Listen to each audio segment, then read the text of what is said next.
Good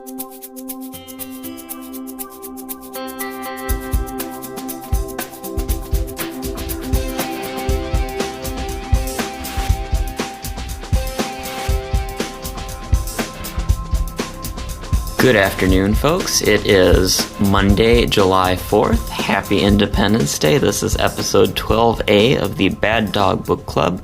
I'm Skip Ruddertail, your otter editor, and today's story is And the Moon Outside by Cubetriangle. It's read for us by Sparf in his Bad Dog Book Club debut, and we really appreciate Sparf for stepping in at the last minute to read this story for us. We hope you enjoy it. And Toonses and I will be back discussing it next week. And the Moon Outside by Michael Arthur. Read by Chris Williams. She dropped the whiskey in and slurped the ghastly mixture. The shot glass slid through the bourbon sweet beer and clicked gently against her teeth. All gone, and the moon outside, waiting. He at the other end of the bar, waiting. He, who didn't belong here, in her bar, in her field of vision. Out of politeness, he pretended not to see her. She ordered another beer. Her head was aching. Tin music from the disused jukebox fluttered to life on its own, a pitiful cry when no quarters or unrolled and hard corner-flattened dollar bills came forward. Country and Western. It was 5 o'clock, time central. She sucked her bottom lip. This was only her third moon meet, and inadvertently she had broken a rule. A big one. He had found her here, and he was not one of them. She could smell it on him, even though she did not need to, and she knew that the others could smell him as well. The wolves of Chicago were no pack, but they made their sacred spaces to gather and sniff and commune in the presence of their mistress, the pale white lady outside in the sticky black night. It was no blind happenstance that found them together, and she cursed herself for ever teaching him the secret rhythm of her blood.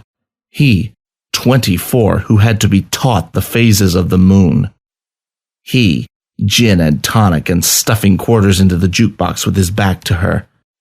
Loretta Lynn wailing. The barman slid a frosted glass toward her. Heilmann's old-style lager, like the backlit plastic square sign above the door.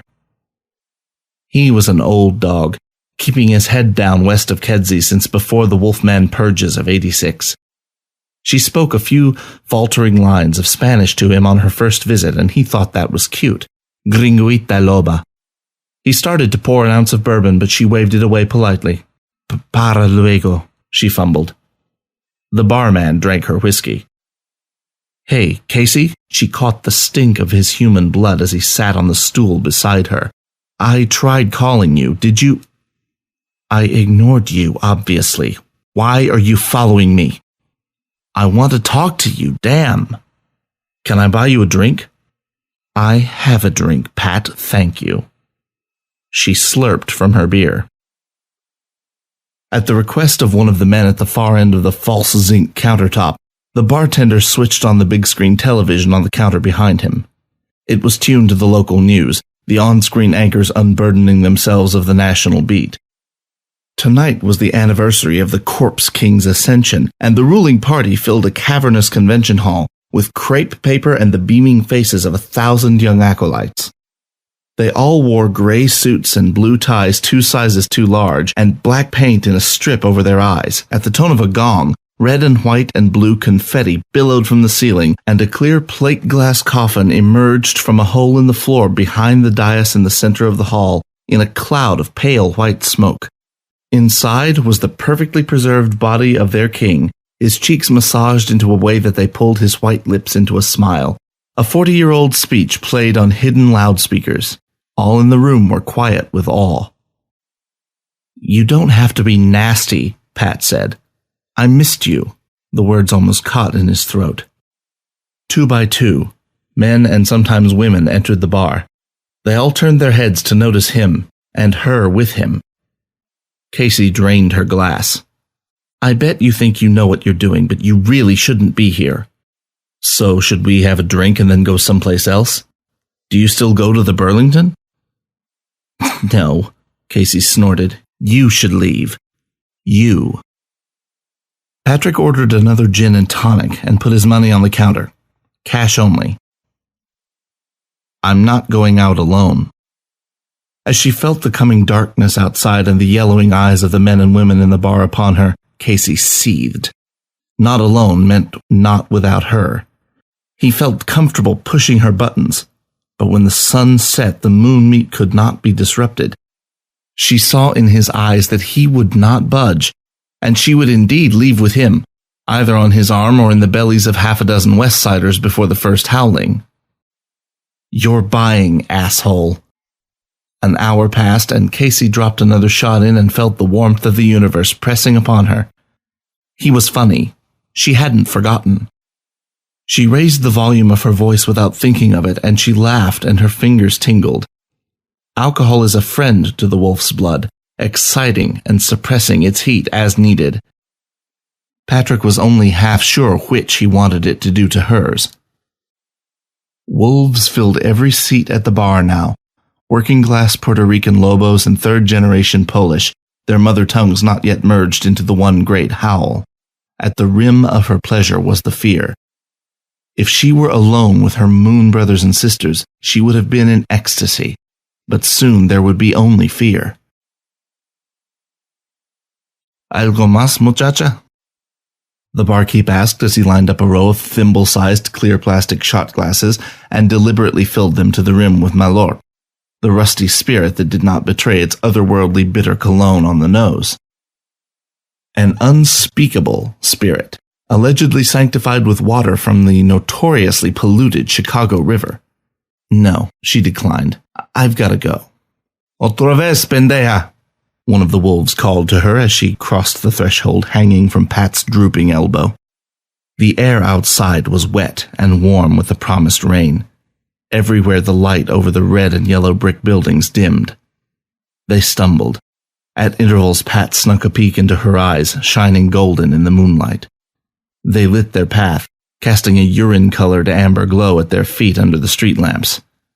She clutched his arm tightly but did not say anything. As they stumbled down Fullerton, they passed one of the city's several Corpse King parades. This was a homespun affair, charcoal-smeared locals shambling in an unsteady procession around a papier-mâché effigy of their king, waving his empty suit arms in the wind. Black-eyed acolytes on the outer edges of the parade beat out doleful drum beats on tight-skinned timbals strapped around their waists, while others reached into itchy canvas sacks for newspaper-cut confetti to lob into the air with drunken abandon.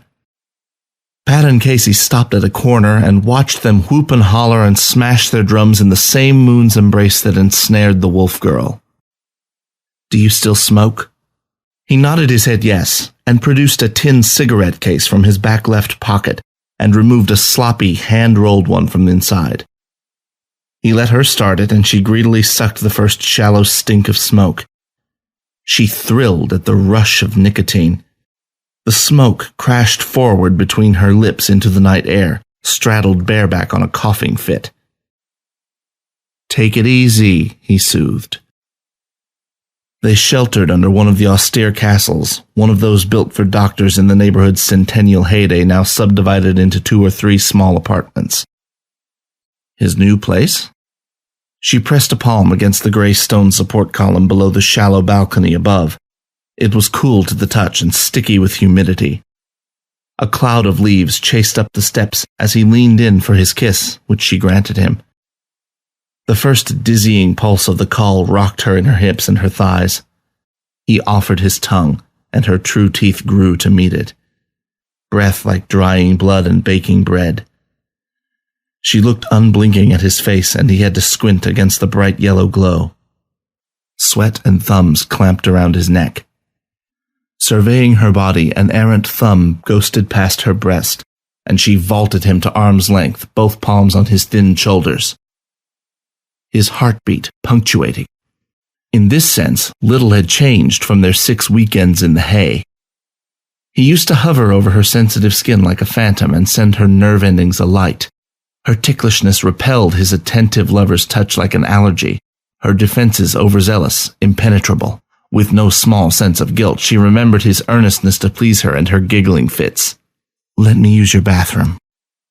And he pointed her down a hallway within the ground-level unit. His furniture in this new place with the same old scents, tobacco and mildew and foot sweat. He in his living room, waiting while she closed the bathroom door behind her and perched on the commode facing the mirror. The moon in the window, watching. How easy was she? After declining his clammy academic fingers, his too-eager-to-please bookshelf, that silver spoon-fed tumescent ego, he had led her to his den as if on a leash. Lights out and only the dim golden haze emitting from her deep-set eye sockets. She took off her jeans and after a moment's discomfort removed the small pewter charm in the shape of a diminutive potato-headed man from its hiding place. The shofar sound of her brother's howling all in one enormous rush jolted her onto the bathroom floor. Ragged breath. Foam flecking salivary glands discharging sticky volleys against gnashing fangs. Fingers gently ensnaring vulva with impatient friction. Her body growing into itself. Huff, huff, and howling, howling, howling. The floor becoming slick and sweet-smelling. Knock, knock. "Are you okay in there?" There was only a heavy, ragged panting as he cracked the door. She met him with her bone-hollow eyes at the back end of her cold snout, jaws dripping viscous fluid onto his tennis shoes. Standing upright with the help of her tremendous fists, her ears bent under the doorframe. Pat couldn't help himself. His whole body shaking, he reached up and ran a palm through the coarse fur of her cheek. Her drooping black lip peeled back and slick yellow teeth emerged in a malicious smile. "You never let me see you like this when we were seeing each other." "You were too eager for the privilege." Her voice from the depths bellowed like a piano's neglected low C. "But this is what you brought me here for, isn't it?" "I want to be one of you," he choked. Her eyes betrayed no emotion and the moon outside radiating. Abruptly, she curled her fingers around the small of his back and brought the trembling man toward her and gently sank her jaws over his head. She rested her teeth against his torso. "Is it all right?" He heard his voice echo back at him. Shoulders slumping like an emperor's, she gripped his body with leathery palms and pressed her tongue against his face. Heartbeats drumming out percussively. He tore at his belt and pressed his unburdened erection against the moist teats on her belly. He, in her grip with gin in his bloodstream and fingers combing the resolute flesh beneath her furry hide. Greedily sucking fermenting breath through his nostrils, he moaned and pulled his hand along the underside of her tail. He conquered her dripping vestibule with two impertinent fingers before she shuddered and snapped tight her jaws and gobbled him up. Bones, blood, books, balls, brains, belly and all. Outside, and in there was howling, howling, howling, and the moon throughout. She, drinking his beer in the morning. Oppressive heat and the miserable sun. Chicago's neglected western half sprawling in brown brick and the wolves inside, sleeping. She walked to her apartment, hungover. Confetti and broken glass everywhere. She passed the overturned effigy of the Corpse King slumped unceremoniously under the tomato-red awning of a Mexican restaurant. She thought of him, brought back to life as real as he ever was year after year, and spat, yellow and phlegmy, onto the curb. Her hair was matted and dirty, and her teeth were still brown. She shielded her eyes with an upturned palm.